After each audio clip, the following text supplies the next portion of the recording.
तो जिस प्रकार से कोई टेप रिकॉर्डर अपना विवेक लगाए बिना बोलता रहता है, वो गाली भी रिकॉर्ड कर दीजिए वो भी बोलेगा, मंत्र रिकॉर्ड कर दीजिए वो भी बोलेगा, वैसे ये जनक जी उचित और अनुचित का विचार किए बिना कहते हैं कि पृथ्वी वीरों से खाली हो गई है। हमें पता होता पहले तो हम ऐसी प्रतिज्ञा ही नहीं करते जो हमें जग हंसाई का पात्र बना देता। इतनी बड़ी बात कह गए। लक्ष्मण जी ने पहले तो राजा जनक को प्रत्युत्तर देना प्रारंभ किया। रघुवंशियों में कोई एक व्यक्ति भी जहां उपस्थित हो उस सभा में ऐसी अनुचित वाणी कोई नहीं बोलता जैसा ये राजा जनक बोल रहे हैं। और उस पर भी कुछ छोटा मोटा रघुवंशी नहीं, यहां तो साक्षात रघुकुल मणि भगवान श्री रामचंद्र जी विद्यमान है। उनकी उपस्थिति में राजा जनक का यह कहना कि पृथ्वी वीरों से खाली हो गई, ये वक्तव्य बड़ा निंदनीय है। भगवान हाथ पकड़ बोले बैठो ना, तुमको कौन बोलने कहा? तुमको बोलने का अधिकार किसने दिया भाई? किसने कहा कि बोलो? बोले यही तो समस्या है, जब बोलना रहता है तो लोग बोलते नहीं, बाद में सांप के गुजरने पर लाठी पीटते रहते हैं। उचित समय पर यदि अनुचित का प्रतिकार कर दिया जाए, उचित समय पर अनुचित का प्रतिकार कर दिया जाए तो वो दीर्घकाल तक जो दुष्परिणाम होने वाला था उससे बचा लेता है। लक्ष्मण जी प्रतिकार करने के लिए खड़े हो गए।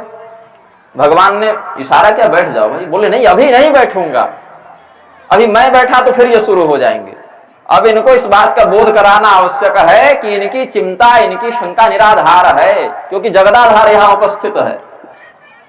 हाँ, ये जो जनक जी के मन में निराधार शंका व्याप्त हो गई है, उसको ये जगदाधार लक्ष्मण शेषनाग के हम अवतार हैं, हम इसका निरस्तीकरण करेंगे। और अपने मन से कोई अभिमान पूर्वक हम नहीं कह रहे प्रभु, ये तो हमारा स्वभाव है, आप जानते हैं।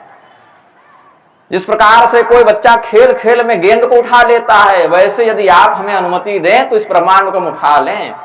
भगवान बोले वो तो पहले से उठाए हो तुम, अब बैठ जाओ। उठाना नहीं बैठाना है, पहले से ब्रह्मांड उठाकर बैठे हो भाई। तो और क्या करोगे ब्रह्मांड उठाकर? बोले काचे घट जिमी डारो फोड़ी, जैसे कोई कच्चा घड़ा उठाकर पटक कर फोड़ दे, वैसे हम इस ब्रह्मांड को पटक कर फोड़ दें।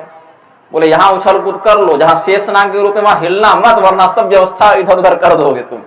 अभी यहां पर जितनी उछल कूद है ठीक है, लेकिन इसका प्रभाव मूल रूप पर, संकर्षण रूप पर नहीं पड़ना चाहिए। ब्रह्मांड को जीने खाने दो, बचने दो। ये राजा जनक की जो चिंता है हम इसका समाधान कर देंगे, अभी बड़े लोग बैठे हैं। जब भगवान ने इस प्रकार से लक्ष्मण जी की ओर देखा, थोड़ा अनुशासित करने की दृष्टि से, लक्ष्मण जी लज्जित हो गए। बोले अच्छा ठीक है प्रभु बैठ जा रहे हैं, लेकिन ये अगर बोले तो मैं फिर खड़ा हो जाऊंगा। बोले अब बोलने का अवसर नहीं मिलेगा, बहुत ही शुभ समय आ रहा है। विश्वामित्र जी ने अत्यंत उत्तम वेला जानकर बोले अब बात अधिक बिगड़े, ये तमाशा भी तो ऐसे भी कुछ नहीं करने वाले, ये जितने राजा बैठे हुए हैं उनसे ऐसे भी तो कुछ होगा नहीं, जिनसे होना है अब उनको हम प्रेरित करते हैं। और भगवान भी स्वयं से उठकर खड़े होंगे नहीं कि अच्छा चलो हम ही कर देते हैं धनुष भंग, मर्यादा बस ये भी चुप रहेंगे और धनुष भंग इन्हीं को करना है। तो हमारे आज्ञा के बिना राम जी स्वयं समर्थ होने पर भी मर्यादा की दृष्टि से धनुष भंग में अपनी इच्छा से प्रवृत्त नहीं होंगे।